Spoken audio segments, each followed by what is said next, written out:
দর্শক, বাংলাদেশের সাবেক প্রধানমন্ত্রী শেখ হাসিনা যে একজন অজনপ্রিয় নেত্রী ছিলেন এবং স্বৈরশাসক ছিলেন, সেটি মালয়েশিয়ার প্রবীণ রাজনীতিবিদ মাহাথির মোহাম্মদ পর্যন্ত অবগত এবং তিনি সেটি সাহসের সাথে উচ্চারণ করেছেন। বাংলাদেশের কোনো নেতা নেত্রী সম্পর্কে অতীতে কখনো তিনি এরকম মন্তব্য করেননি, কিন্তু আজকে কিন্তু বলেছেন। তার মানে বাংলাদেশের ঘটনার প্রবাহ তারা জানে। বাংলাদেশের যে একটি সফল গণঅভ্যুত্থান হয়েছে এবং সেই গণঅভ্যুত্থানের মুখে শেখ হাসিনা দেশ ছেড়ে পালাতে বাধ্য হয়েছেন, সেটিও তিনি জানেন এবং বর্তমান যে পরিস্থিতি, সেই পরিস্থিতি সম্পর্কেও তিনি অবগত। এই কারণে তিনি বাংলাদেশের রাজনৈতিক নেতৃত্ব যাতে বিভক্ত না হয়, যাতে ঐক্যবদ্ধ থাকে, সেই আহ্বান জানিয়েছেন। তিনি তার নিজের একটি বইয়ের প্রকাশনা অনুষ্ঠানে এই আহ্বান জানিয়েছেন। চিন্তা করেন যে মালয়েশিয়ার কিংবদন্তি নেতা এবং আধুনিক মালয়েশিয়ার রূপকার হিসেবে মাহাথির মোহাম্মদ দীর্ঘদিন রাজনীতি করেছেন এবং কি পরিমাণ ধারণা রাখেন যে আশেপাশের দেশে কি হচ্ছে না হচ্ছে। তার বয়স 90 পেরিয়ে গেছে, প্রায় 100-র কাছাকাছি।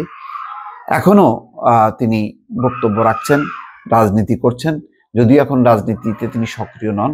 সর্বশেষ নির্বাচনে তার দল এবং তার নিজের ভরাডুবি ঘটেছে, কিন্তু এই প্রবীণ মানুষটা বিশ্ব রাজনীতি সম্পর্কে জানেন। বাংলাদেশের প্রতি তার যে একটি বিশেষ নজর আছে সেটিও বোঝা গেল তার এই প্রকাশনা উৎসবে, নিজের আত্মজীবনী বইয়ের প্রকাশনা উৎসবে তিনি সেই কথা বলেছেন।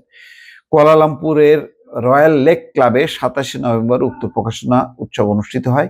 অনুষ্ঠান শেষে প্রেস ব্রিফিং এর সময় আন্তর্জাতিক ইসলামিক বিশ্ববিদ্যালয়ের পিএইচডি গবেষক ও বেসরকারি থিঙ্ক ট্যাঙ্ক আইপিজেড এর নির্বাহী পরিচালক মোহাম্মদ আলাউদ্দিন মাহাথিরের কাছে বাংলাদেশের সাম্প্রতিক ঘটনা প্রবাহ সম্পর্কে জানতে চাইলে তিনি বলেন, বাংলাদেশের জনগণ সাহসিকতার সঙ্গে একজন অজনপ্রিয় এবং স্বৈরাচার শাসককে ক্ষমতাচ্যুত করেছে।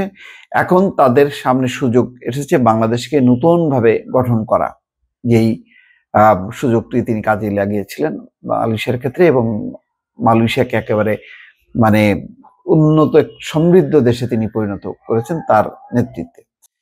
তিনি বলছেন যে এই সময় নতুন করে বিভক্তি এড়িয়ে ব্যক্তির দিকে না তাকিয়ে দেশের দিকে তাকিয়ে ঐক্যবদ্ধভাবে কাজ করলে বাংলাদেশ এগিয়ে যাবে বলে তিনি উল্লেখ করছেন। তার মানে সাম্প্রতিক সময়ে যে নির্বাচন না সংস্কার, নানা ইস্যুতে, ধর্মীয় ইস্যু আছে, অন্যান্য নানা ইস্যুতে যে বিভক্তি, সেই বিভক্তির খবরও জানান। সেই কারণে তিনি বলছেন যে একটি ব্যাপক সম্ভাবনার সামনে বাংলাদেশকে নতুনভাবে গড়ে তোলা। সেই কারণে সবাইকে তিনি ঐক্যবদ্ধ হয়ে থাকার আহ্বান জানিয়েছেন।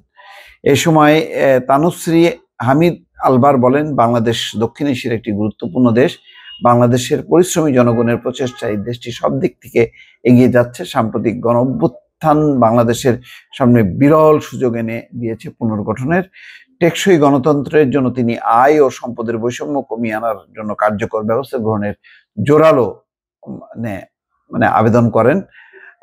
তিনি একই সঙ্গে বহির্বিশ্বে বাংলাদেশের ইমেজ পরিবর্তনের জন্য কঠোর পরিশ্রমের আহ্বান জানাচ্ছেন। দক্ষিণ পূর্ব এশিয়ার আঞ্চলিক জোট আসিয়ানে বাংলাদেশের জয়েন করার বিষয়ে তিনি তার পূর্ণ সমর্থন ব্যক্ত করেন। তার মানে মাহাথির মোহাম্মদ এবং তার সঙ্গীরা সবাই প্রত্যাশা করছেন যে বাংলাদেশ এই গণঅভ্যুত্থানের পর নতুনভাবে এগিয়ে যাবে এবং দেশ পুনর্গঠনে সবাই ঐক্যবদ্ধ হয়ে কাজ করবে, সেই আশাবাদ তারা ব্যক্ত করছেন। দর্শক, ভালো থাকবেন।